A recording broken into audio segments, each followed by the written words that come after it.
I'm Nora Bennett, 33, and the last place I expected to sit this winter was across from my stepmother in a paneled conference room, my palms damp against a folder. I didn't ask for my name typed across the tab like a dare. I have a small cafe in Seattle, a life built on early mornings and the hiss of milk steaming, and yet here I am, back in a story I thought I'd stepped out of years ago. The air feels tight, the kind that makes you adjust your collar even when you're not cold. A clock ticks like it's measuring something more than time. I can smell furniture polish and paper and the faintest trace of a perfume I know too well. A door opens and the attorney nods to me as if we've shared a secret. Across the table, Marissa smiles without warmth. I take a breath. I hope no one notices.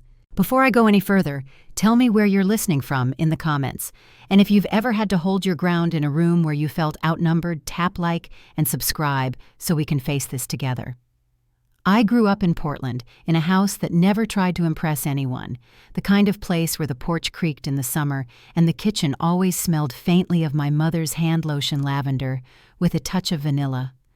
My father Edward came home dusty from job sites, kissed my mother on the cheek, and let me stand on his shoes while we turned circles on the linoleum. We weren't poor, and we weren't grand, just steady new school shoes in the fall pancakes on Saturdays, and roses that climbed the back fence because my mother coaxed them up 1 inch at a time. She believed in simple things done right, and she taught me that work should leave you pleasantly tired, never ashamed. Dad would measure once, measure again, and still joke he might be off by a hair. He was a commanding man outdoors, but at our table he was just the person who handed me the last slice of bacon and pretended he didn't. That was the rhythm, a careful man and a gentle woman, making a small world feel complete, a girl who believed that good people could keep each other safe. On cold nights, I'd sit at the window and draw shapes in my breath on the glass, while my parents talked low and easy, the kind of conversation that sounds like water over stones. When I was 10, the quiet changed in a single afternoon. My mother picked me up from school with a promise of hot cocoa, and the sky had that crisp brightness you only get in late fall when everything looks sharper than it feels. We had the light to cross, and the street was calm, and I remember thinking how the cup would warm my hands. I remember a horn too late, a weight like the world tipping, and the way a sound can vanish so completely it feels like the earth swallowed it whole. Later, there were voices and white lights and a blanket I didn't want because it wasn't her. My leg throbbed, and someone kept saying my name, but the only thing I heard was the thing I couldn't hear anymore, my mother humming in the kitchen, the sure way she said, "It's all right," and made it true. The weeks after blurred casseroles from neighbors, and a house that echoed where it used to sing my father, moving through rooms like a man searching for his keys and forgetting what he lost. He tried to be strong, and he was just not in the way either of us needed. We started visiting the cemetery on Sundays, two people holding on to one another without knowing where to put our hands. Grief changes how a house breathes. Doors shut a little harder, laughter takes a step back, and even the clock seems to hesitate before it announces the hour. Dad took longer jobs out-of-town bids meetings that ran over and over again, and I told myself he was doing what he knew working the problem from the outside in.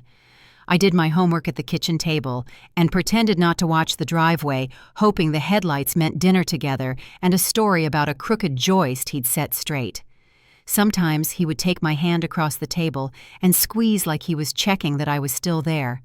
Sometimes he would stare at the empty spot where my mother liked to stand and look as if he'd set his coffee down and couldn't remember where. We kept moving the way people do when standing still hurts more, and I learned that being brave can look a lot like getting up on a Monday. What I didn't understand yet was how silence invites other sounds in, how an empty seat draws eyes, and how a man who once came home with drywall dust on his cuffs can learn the language of people who talk about views and margins and the right rooms to be seen in. One evening after a longer trip than usual, my father walked through the door, lighter than I'd seen him since the day before everything changed.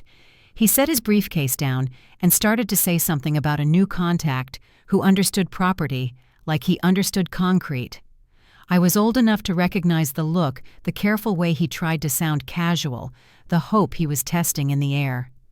I poured water into a glass and listened, and I didn't know then that a voice I didn't yet know would find its way into our kitchen, that the scent of our home would shift from lavender to something sharper, and that the space my mother left would become a stage for a different kind of performance.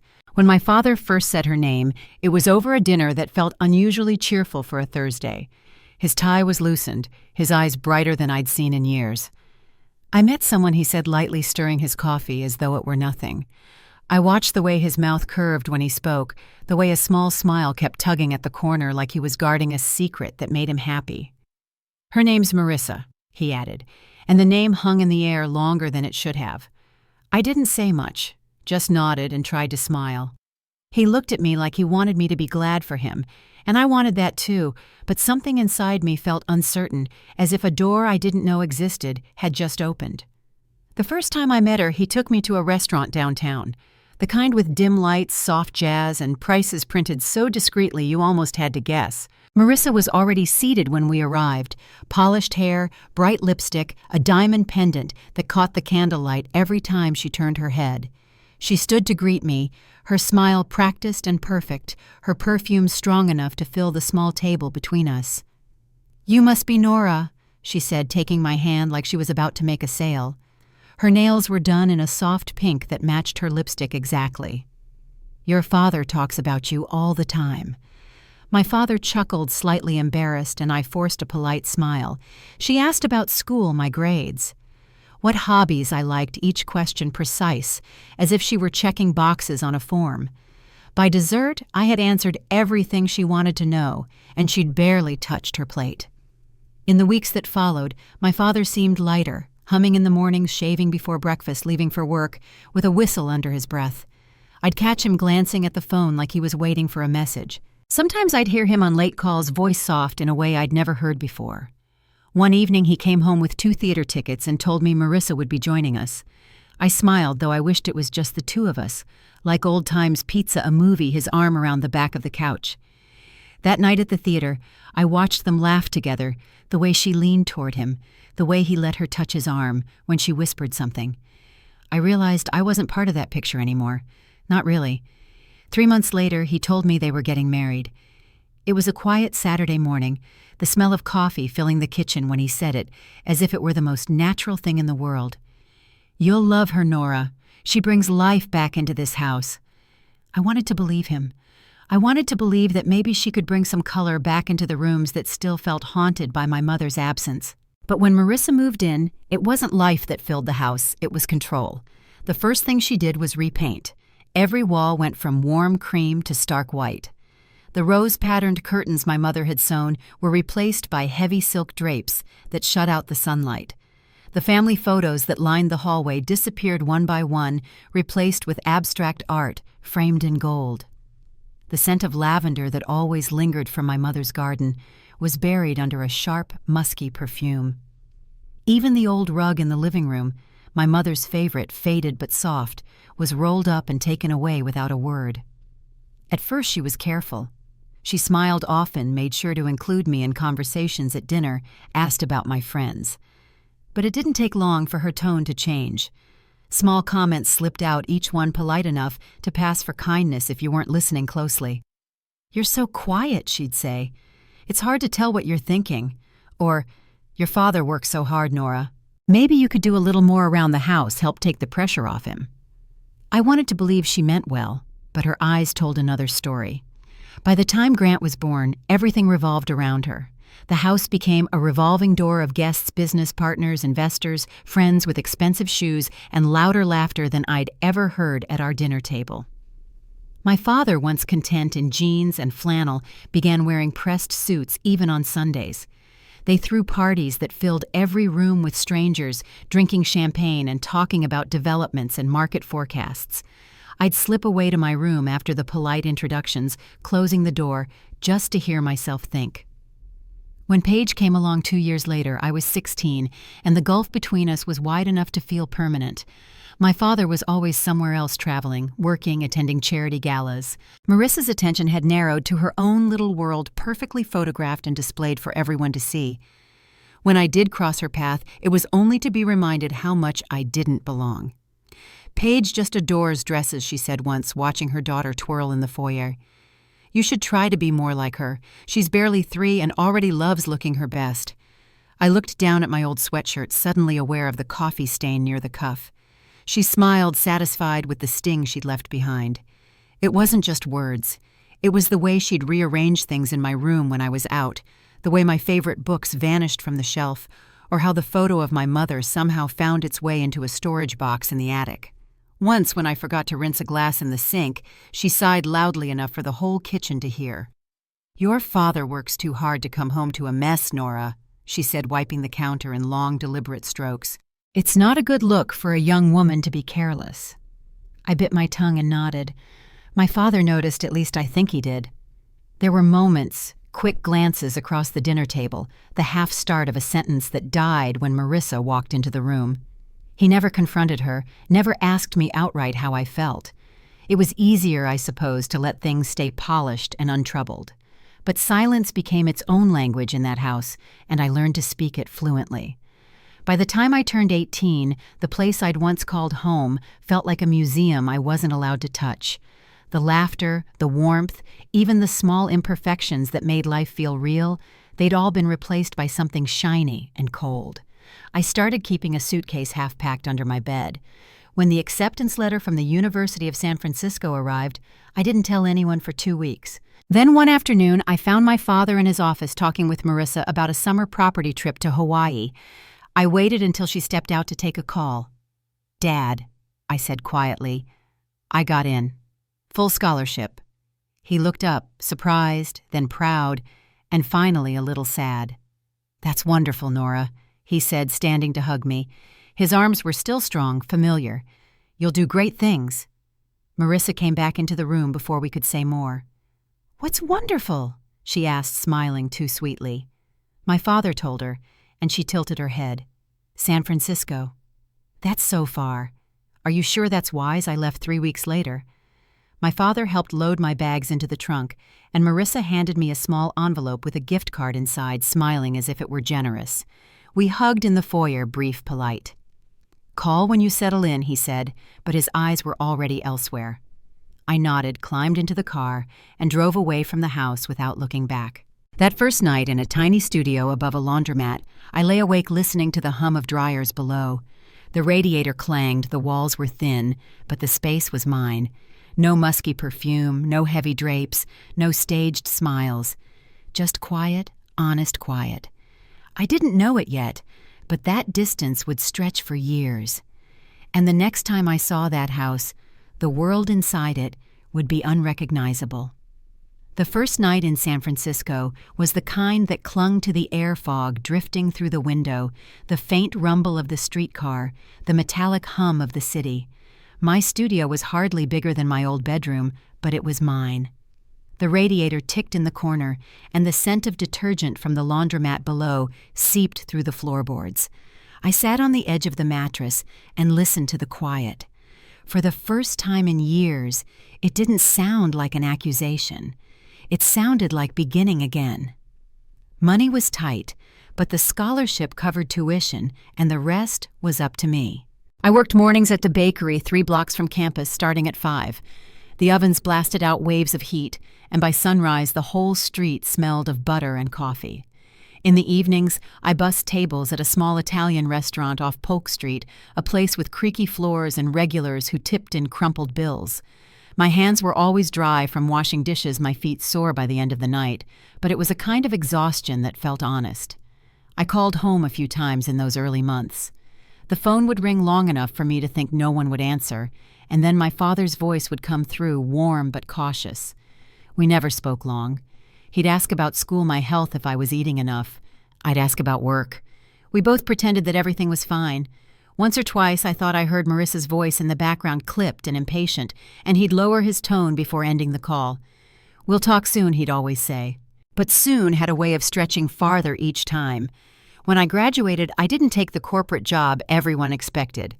I'd spent years behind counters, listening to the rhythm of espresso machines and the hum of people finding comfort in a warm drink. I liked that rhythm, the quiet hum of mornings, the steady ritual of work done with care. I found a small storefront on a side street in Seattle, a place that smelled of wood and dust and promise. With the little money I'd saved and a modest loan, I opened the Lavender and Honey Cafe. It wasn't much to look at 10 tables, mismatched chairs, and a chalkboard menu I wrote by hand each morning, but every corner held something that reminded me of my mother. I kept small pots of lavender by the window, framed photos of fields in bloom, and soft music that sounded like the hum she used to sing while she cooked. I opened before sunrise and closed after dark. The first few months nearly broke me. Some days only a handful of customers came through the door. I smiled through the worry-wiping tables that didn't need cleaning just to keep moving. Then, slowly, faces started to return. A young writer who sat in the same corner each morning scribbling notes in a worn notebook. A nurse who came after the night shift for tea and quiet. An older couple who held hands across the table, sharing one slice of cake between them. They became my people, my proof that small things done with heart could take root. The cafe didn't make me rich, but it gave me something I'd long stopped expecting: peace. Years slipped by that way quietly and fully. I sent my father a few Christmas cards, though most went unanswered. Once a short note came back in his handwriting. "Proud of you." That was enough. Marissa never called. I saw her name in the paper once beside a photo from a charity gala. Perfect hair, perfect smile. The kind of life she'd always wanted. It was February when the phone rang that morning. I was restocking the pastry case, humming along to the radio, when an unfamiliar voice asked, "Is this Nora Bennett?" The tone was formal, businesslike. "This is Daniel Polk," he said, "your father's assistant. I'm calling to inform you that Mr. Bennett has been admitted to St. Vincent's Hospital in Portland. It's serious." For a moment I didn't move. The words didn't sound real. I asked what happened, but Daniel only repeated that I should come as soon as possible. I locked the front door, flipped the sign to closed, and left a note for the morning staff. The drive north was a blur of gray sky and rain on the windshield. I hadn't seen my father in 13 years. The hospital smelled of disinfectant and burnt coffee. My boots echoed down the hallway until I reached the room number Daniel had given me. I expected to see my father first. Instead, I saw Marissa standing in the doorway, her posture perfect, her coat flawless. She hadn't aged much. "What are you doing here?" she asked, her voice sharp, polished as ever. "I'm here to see my father." She looked me over slowly, eyes lingering on my thrift store coat and damp hair. "He's resting. You don't need to be here." I stepped past her anyway. My father lay pale against the sheets, his frame smaller than I remembered. Tubes ran from his arms and the steady beep of the monitor filled the silence. But when he saw me, his face changed. "Nora," he whispered. The sound of my name in his voice almost undid me. I sat beside him, took his hand, and felt the faint pressure of his fingers closing around mine. "I've missed you," I said softly. He closed his eyes, pain flickering across his face. "I should have called more," he managed. "I should have." His voice trailed off, rough with regret. "It's all right," I said, even though it wasn't. Marissa hovered by the door, arms crossed, impatient. My father's breath grew shallow. "Nora," he said quietly, "I don't know how much time I have. I can't fix the past, but I can make sure you're taken care of." His voice faltered. "I've made arrangements. You'll understand when the time comes." What arrangements, I asked, but he only smiled faintly and squeezed my hand. "Trust me," he said. The nurse entered, then checking his IV, and Marissa swept into the room as if summoned. "He needs rest," she said sharply. I stayed until the nurse gently asked me to step outside. In the hallway, Marissa leaned close.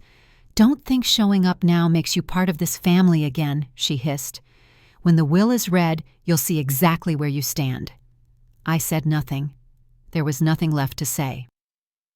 2 weeks later, the call came early in the morning. It was her voice again, cool and unbroken. "Edward's gone," she said. "The funeral is Saturday. You can come if you stay out of the way." Then she hung up. Saturday came gray and heavy with rain. The cemetery sat on a quiet hill outside Portland, the sky low enough to touch the tops of the cedars.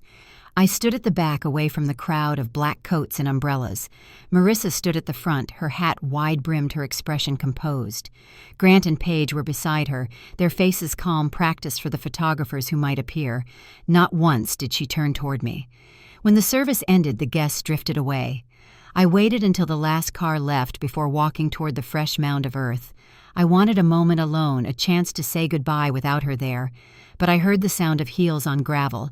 Marissa stopped a few feet behind me. "You can save yourself the trouble of hoping," she said softly. "You won't be getting anything from your father's will." I turned, meeting her gaze. Her lips curved into something between a smile and a sneer. "Grant and Paige are his real family now," she continued.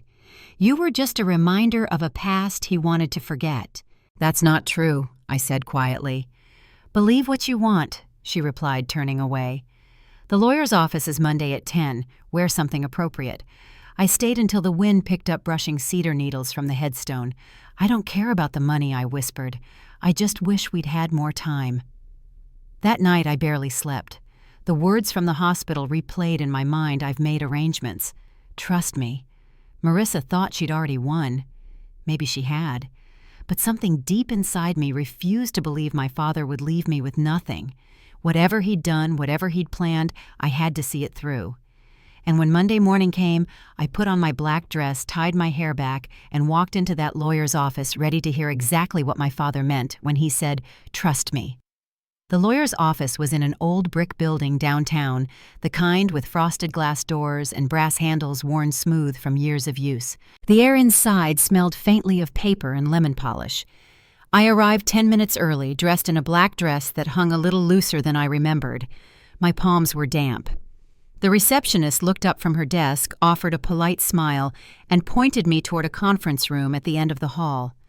My heels echoed on the hardwood floor, each step heavier than the one before it. When I pushed the door open, conversation stopped. Marissa was already seated at the head of the table, perfectly composed in a tailored charcoal suit, her hair pulled back tight enough to shine. Her eyes lifted to meet mine, with a smirk that said she had already won. Grant and Paige sat beside her, Grant leaning back like he belonged there, Paige scrolling through her phone. At the far end of the table sat a man I didn't recognize, broad-shouldered, expensive watch posture, too relaxed for someone uninvited. Marissa's voice was smooth. "You're early," she said, glancing at the clock. "How responsible of you." I took the seat farthest from her. "Who's this?" I asked, nodding toward the man. "Mark Price," Grant said before she could answer. "Mom's brother. He's here to make sure everything goes smoothly." The words tasted rehearsed, like a line they'd practiced together. I folded my hands in my lap and waited. A side door opened, and a man in his 60s stepped in, short, silver-haired, with eyes that had seen too many family battles to be surprised by one more. "Good morning," he said, his voice even. "I'm Arthur Klein. I handled Mr. Bennett's affairs for over 30 years. He took his place at the head of the table, adjusting a folder in front of him. Marissa's smile was all poise. "Let's get this over with," she said, crossing one leg over the other. Arthur nodded, opening the folder. "We're here to read the last will and testament of Edward Bennett." He glanced around the table. "I'll read the full document as instructed. Please hold any comments until I finish." The sound of paper filled the quiet. He began to read in a clear, steady tone. "I, Edward Bennett, being of sound mind and body, hereby leave the entirety of my estate, including any real property, liquid assets, and personal belongings to my wife Marissa Bennett and our children Grant Bennett and Paige Bennett." Marissa's smile widened. Grant leaned back in his chair, his arms folded across his chest. Paige looked up briefly, her mouth twitching in a small, satisfied grin. I sat still. The words landed exactly as they'd expected them to. Arthur continued, "The remainder of my possessions shall be distributed according to my separate instructions filed herewith." For the briefest moment, I saw something flicker in his expression. Not nerves, but something almost like amusement. Marissa noticed it too. Her smile faltered. Arthur cleared his throat and shuffled the papers. "As stated," he said, his tone calm, "the will leaves the estate as filed here to Mrs. Bennett and her children. That estate consists of—" He paused, glancing at the list. "A cabin property in rural Montana and a 2001 pickup truck." The room went still. Marissa blinked. "Excuse me. The cabin is in fair condition," Arthur said evenly. "The truck runs, though it will require maintenance." Grant straightened. That's it? Arthur looked up. That's all listed in the will. Marissa's voice sharpened. Where are the rest of the assets? The accounts, the properties, the company shares? My husband was worth millions. Her brother leaned forward. 150 million to be exact. Where is it? Arthur didn't flinch. 3 years ago, Mr. Bennett created an irrevocable trust. The contents of that trust are not part of this will, and therefore not included in probate. A silence followed, tight and brittle. Marissa's fingers dug into the armrest. And who, she said, her voice trembling, is the beneficiary of that trust? Arthur opened a second folder, the paper crisp as he laid it flat on the table. The sole beneficiary, he said, is Nora Bennett. For a second, no one breathed. Then Marissa's chair scraped against the floor as she stood. No, she said sharply. That's impossible. He would never. Arthur slid copies of the trust agreement across the table, his voice calm. It's all documented. Mr. Bennett transferred his company shares investment accounts, the Portland residence, the coastal property, and all related holdings into this trust. His instructions were clear. Grant slammed his palm against the table. You manipulated him, didn't you? He spat. You came crawling back when he was sick, pretending you cared. I hadn't spoken to him in 13 years, I said quietly. I didn't know anything about this until today. That's a lie, Marissa snapped. Her voice had lost its polish. You don't deserve a penny of it. I was his wife. I took care of him. Arthur didn't raise his voice. Mr. Bennett made his decision well before his illness. He said his daughter understood the value of his work and would protect what he built. Grant muttered something under his breath. Paige's eyes filled with tears. Mark leaned forward, pointing a finger toward the lawyer. If you think this will hold up, you're mistaken. We'll contest it. Arthur's tone stayed level. You're welcome to try. But the trust is airtight. Marissa stared at the documents in front of her, as if willing the ink to rearrange itself. Her breath came fast, uneven. He promised me, she whispered. He promised us everything. Arthur closed the folder gently. Mr. Bennett promised to secure his legacy, he said. And that's what he did. For a moment, no one moved. The only sound was the faint hum of the overhead light. Then Marissa gathered her bag, her chair scraping the floor as she stood. This isn't over, she hissed, the mask of civility gone. You'll regret this. She swept out of the room, her heels striking hard against the floor. Grant followed, muttering curses, Paige trailing behind in tears. Mark paused at the door just long enough to glare at me before slamming it shut behind them. The silence that followed was strange, too big for one room. I stared down at the papers spread before me, the neat black letters spelling out a truth I hadn't dared to imagine.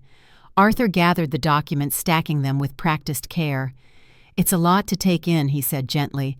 But your father was clear about what he wanted. He believed you'd know what to do with it. I touched the edge of the folder, the paper cool beneath my fingertips.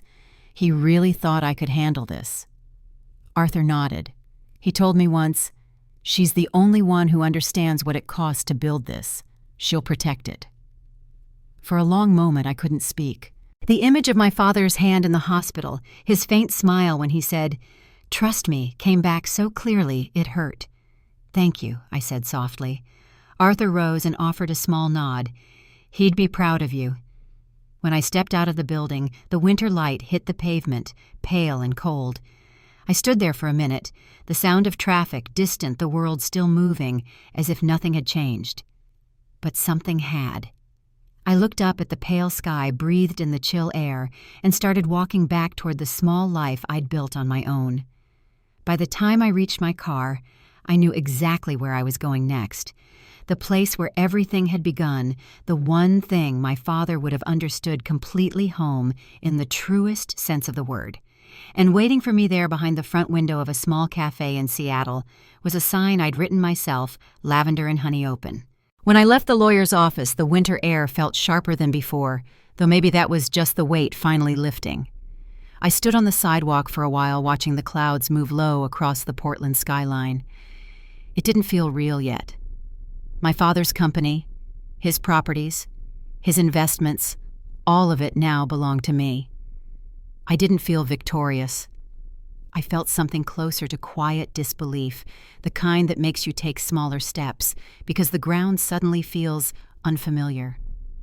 The drive back to Seattle was long and gray. The roads were wet from last night's rain, and the radio played softly beneath the hum of the engine. I stopped for gas halfway home, bought a cup of coffee, and sat in the car staring out at the steady drizzle.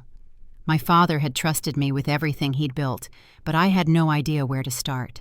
For now, I just needed something solid, something that felt like life again. By the time I reached my neighborhood, the clouds had started to break.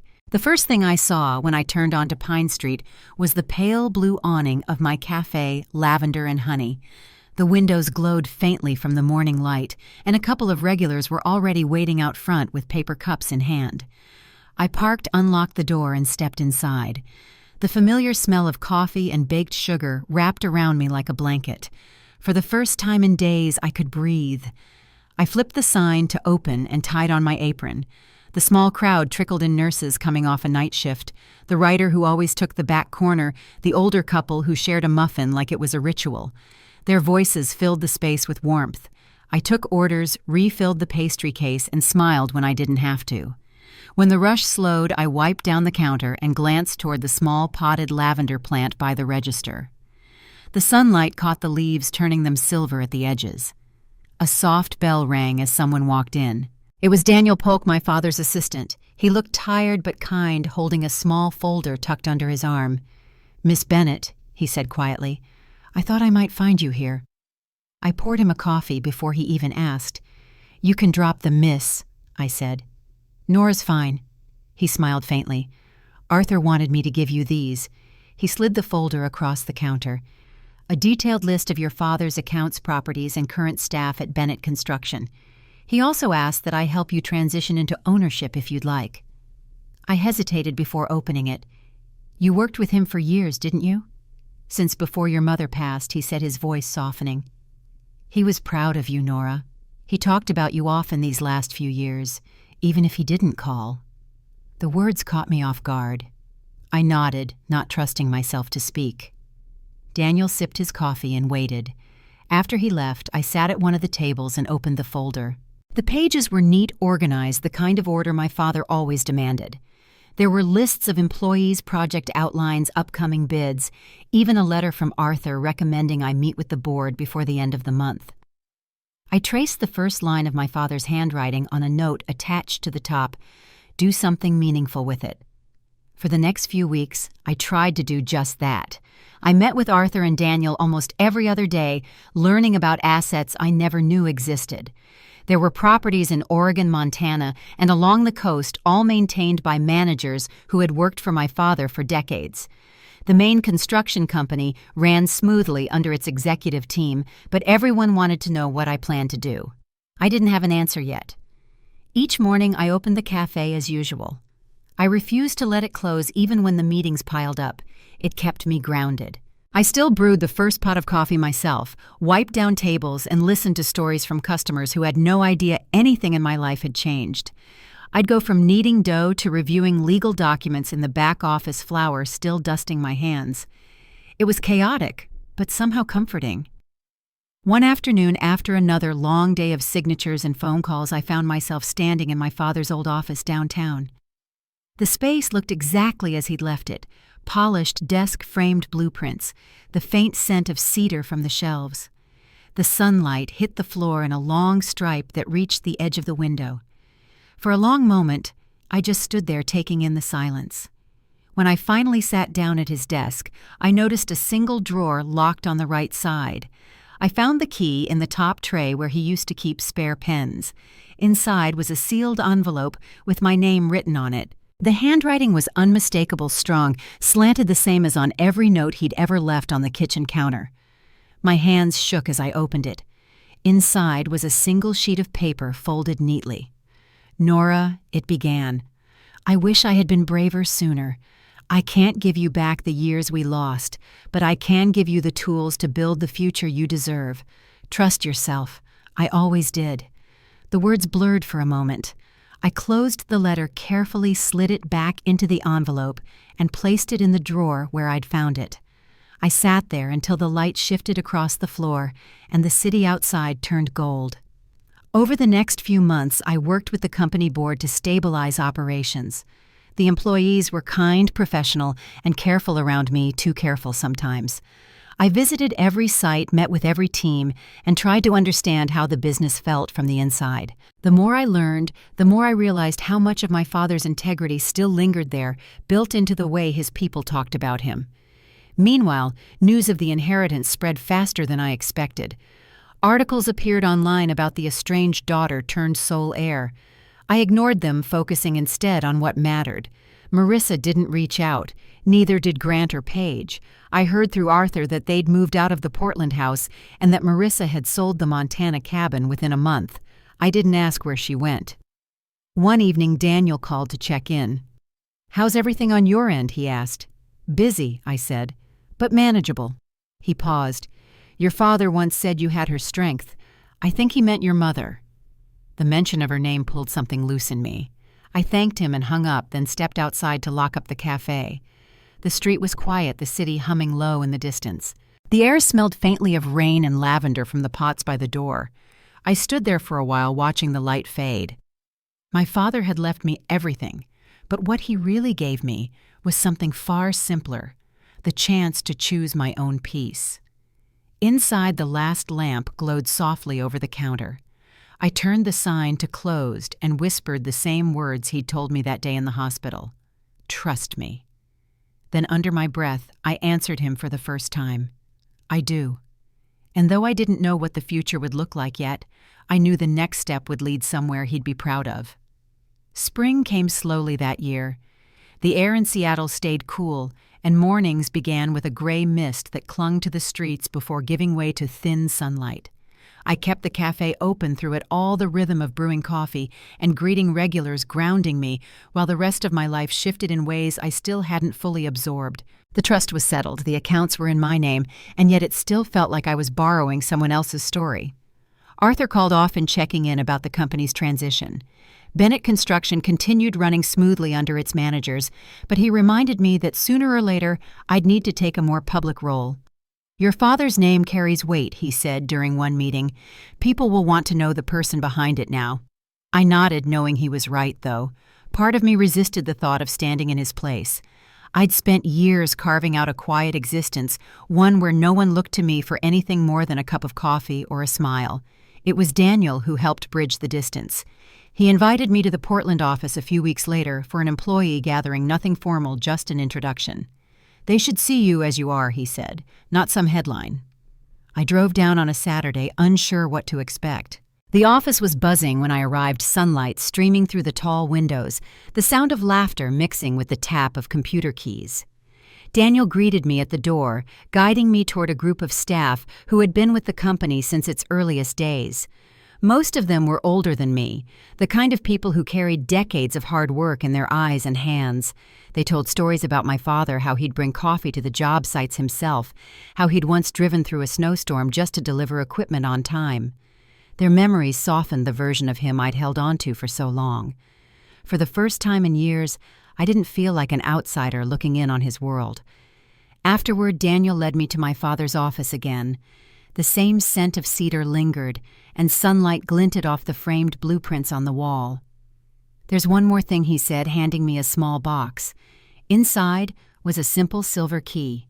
"Your father left instructions for this. Arthur thought it best that you receive it now." I turned the key over in my hand. "What does it open?" "The archive cabinet," Daniel said. "Third-floor storage room." He kept his personal notes there, old project plans, letters, that kind of thing. That evening, long after the building had emptied, I found the cabinet. Dust covered the handles, and a faint smell of paper filled the narrow room. Inside were dozens of binders, each labeled by year. I pulled one out at random, 1999, and flipped through pages of sketches, photos of early construction sites, handwritten notes about materials and deadlines. Then near the back, a smaller notebook caught my attention. Its leather cover was worn soft at the corners, the edges faintly stained. The first few pages were filled with my father's familiar handwriting, personal thoughts, nothing technical. One entry stopped me. March 15th, 2019. Spoke with Arthur about setting up the trust. Marissa won't understand, but I can't risk her undoing everything Laura and I built. Nora knows how to value work, not image. I traced the words with my fingertips. There were more notes, brief reflections about projects, employees, moments with my mother I'd never known. In one he'd written simply, "She reminds me of Laura every time she looks up from a problem instead of away from it." I closed the notebook and sat for a long while, the quiet pressing around me. For years I'd believed I was invisible to him, forgotten in the shadow of a new family. Yet here he was, still seeing me, even when I wasn't there. The next week I returned to Seattle with a new sense of steadiness. I kept the notebook locked in the cafe's back office beneath the register drawer where I kept old photos of my mother. Every now and then I'd take it out during the slow afternoons, reading a few lines while the espresso machine hissed in the background. It wasn't long before word spread that I had officially taken the role of executive trustee. Articles appeared online again, though I avoided reading them. Customers occasionally mentioned my last name, connecting it to the company, and I'd just smile, steering the conversation back to their usual orders. I didn't want fame, I wanted meaning. Then one morning, Arthur called with a hint of hesitation in his voice. "You should know," he said, "Marissa's attorneys reached out. They're contesting the trust." I exhaled slowly. "Do they have grounds?" "None," he said. "Your father's documentation is airtight, but you should prepare for noise." And noise came quickly. Rumors online, speculation, an article that painted Marissa as a wronged widow. For a few days, the calls to my cafe doubled, some reporters, some curious strangers. I turned off the phone line for a while, letting the quiet return. Through it all, Arthur and Daniel stayed steady. "Let the paperwork speak," Daniel advised. "Your father covered every detail." Weeks later, the court dismissed the challenge outright. Arthur called that afternoon with the news. "It's over," he said simply. "You don't owe them a cent." I thanked him, and when I hung up, I realized I wasn't angry. I didn't feel triumph either, only relief. The noise had passed, and what remained was the life I had chosen for myself, the cafe, the people who walked through its door every day, and the work my father left in my hands. That evening, as I was closing up, the sky turned the soft pink of early summer. I looked through the front window and saw a couple sitting on the bench outside, hands intertwined, steam rising from their cups. Something about the quiet between them made me think of my parents, the way they used to move in sync without speaking. I walked back to the counter and turned off the last light. The cafe went still, except for the faint ticking of the clock on the wall. In that silence, I thought of my father's last words. Trust me. Maybe after all this time that was what he meant. Not to trust him to give me everything, but to trust myself to carry it forward. Outside, the first stars began to appear over the city. I stepped out onto the sidewalk and locked the door behind me. The streetlights hummed softly, and somewhere down the block a window glowed in a familiar shade of lavender. Tomorrow would come with its usual noise meetings, customers' new decisions, but for that moment, everything was still. And in that stillness, I could almost hear his voice again, calm and certain. He had trusted me to find my own way. Now, finally, I was. Summer arrived early that year, the kind of season that made the morning smell like fresh bread and wet pavement. By then, everything about my life had shifted into a rhythm I could trust. The company had steadied under new leadership, the legal battles were behind us, and the cafe had grown busier than ever. On good days, I'd catch a glimpse of sunlight through the window and feel my mother's presence in the lavender by the door. On hard days, I'd think of my father's voice low, and even telling me that work done with care would always hold its own weight. Arthur stopped by often to update me on the company's progress. He'd sit at the corner table with a cup of black coffee reading reports while I restocked the pastry case. "You know," he said one afternoon, glancing up from his notes, "your father's decision to hand you that trust was the best thing he ever did for Bennett Construction. The employees see you as a continuation, not a replacement." I smiled, though I wasn't sure I deserved the credit. I'd spent most of my time making quiet decisions, steady, safe ones. But maybe that's what the company needed. Not long after, Daniel called from Portland. "You might want to come down next week," he said. "We're unveiling a new housing project your father designed before his illness. The board would like you there for the dedication." The drive south felt different this time. No weight pressing down, no questions waiting to be answered. Just the hum of the road and the knowledge that what waited for me wasn't loss anymore, it was legacy. The project site was just outside the city, a stretch of land that had once been an overgrown lot. Now it held rows of townhomes with pale blue trim and open porches. A small sign near the entrance read, "The Bennett Community Project." I stood in front of it for a long time before Daniel found me. He would have liked this, he said, hands in his pockets. Affordable homes for working families. It was his idea to fund it through the company instead of the investors. I nodded, my throat tightening. He always said a good foundation starts with people, not profits. When the ribbon was cut, the crowd clapped politely. Cameras flashed, speeches were made. I said a few words about continuing what my father started, and for the first time I meant everyone. The applause was gentle but real. Afterward, Daniel handed me a framed photograph of the first completed house. He signed the original plans, Daniel said. "You might want to hang this somewhere. It'll remind you why he built the company in the first place." That evening I drove out to Cannon Beach, one of the properties that now belonged to me through the trust. The air smelled of salt and pine, and the ocean stretched endlessly beyond the rocks. The house itself was simple white shutters, a porch facing the water, the same one my parents had taken me to as a child. I unlocked the door and stepped inside.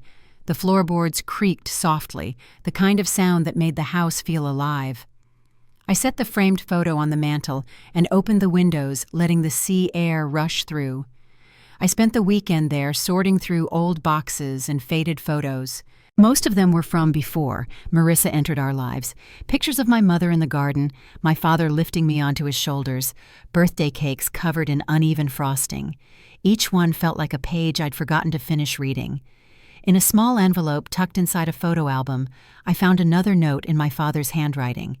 "For when the house feels too quiet, remember, it's not the silence that matters, but what you choose to fill it with."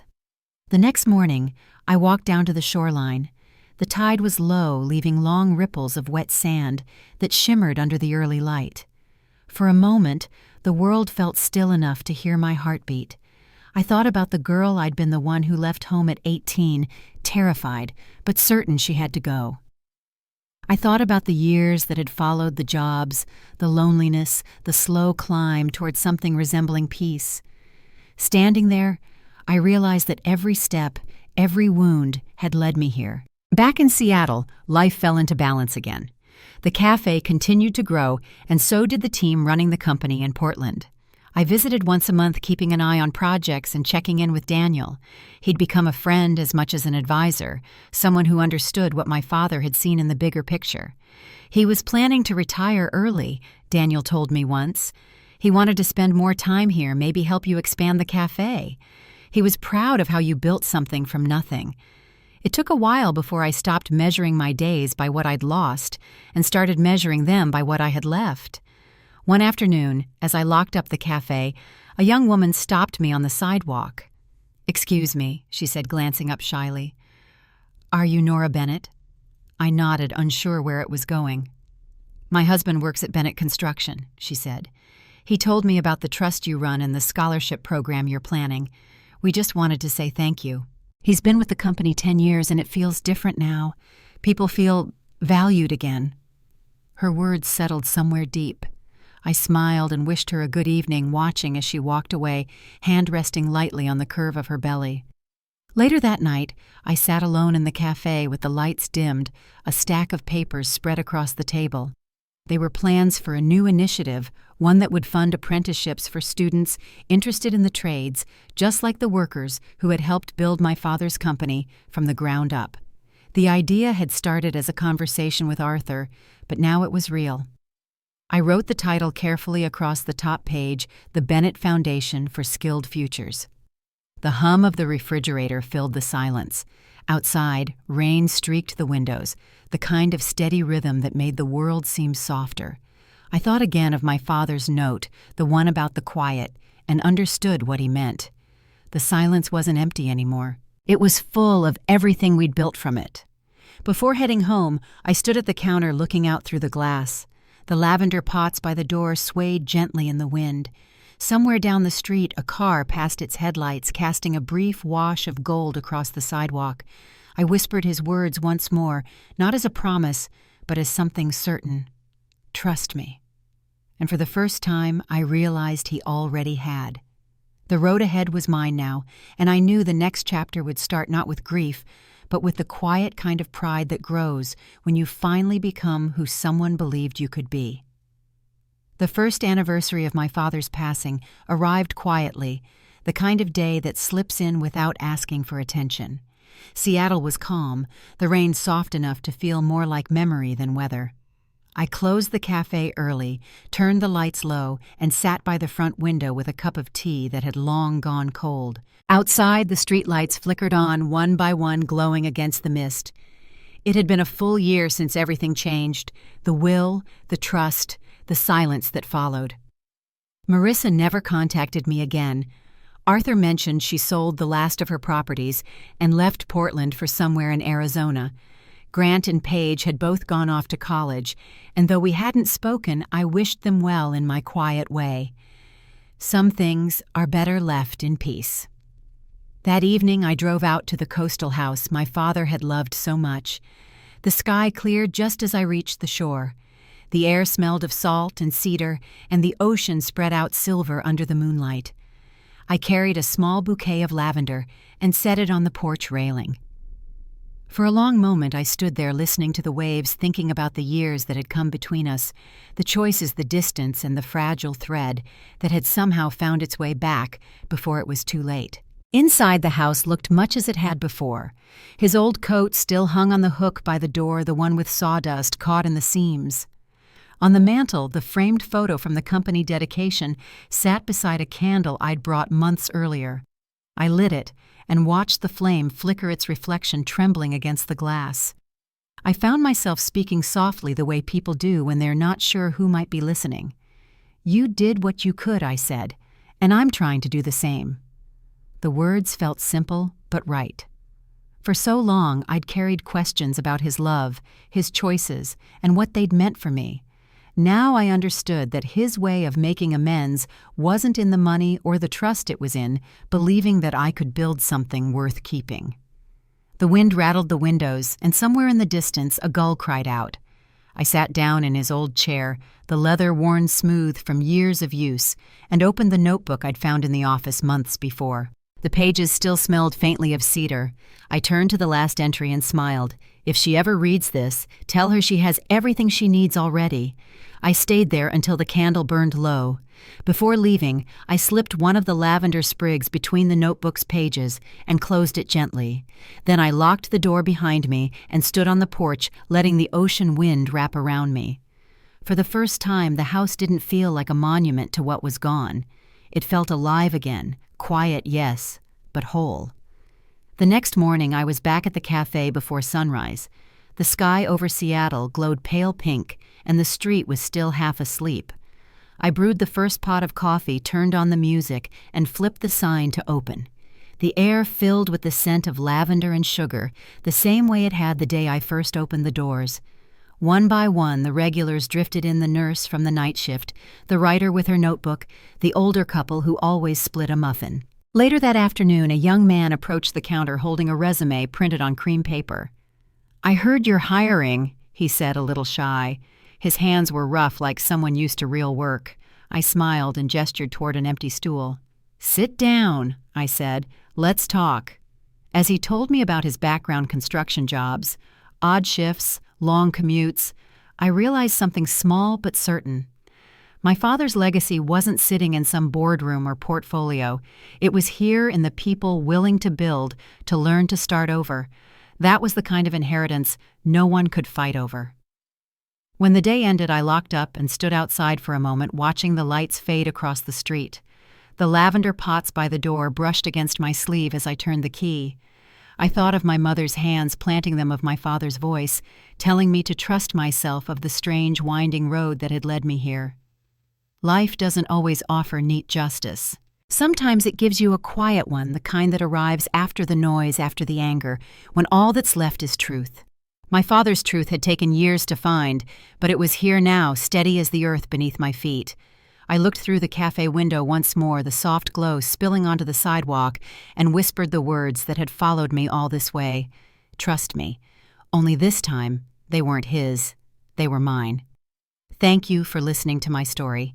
If it reminded you of someone you once forgave, or a peace you finally made for yourself, take a moment to share it with someone who needs it. Sometimes the quietest stories are the ones that stay with us the longest.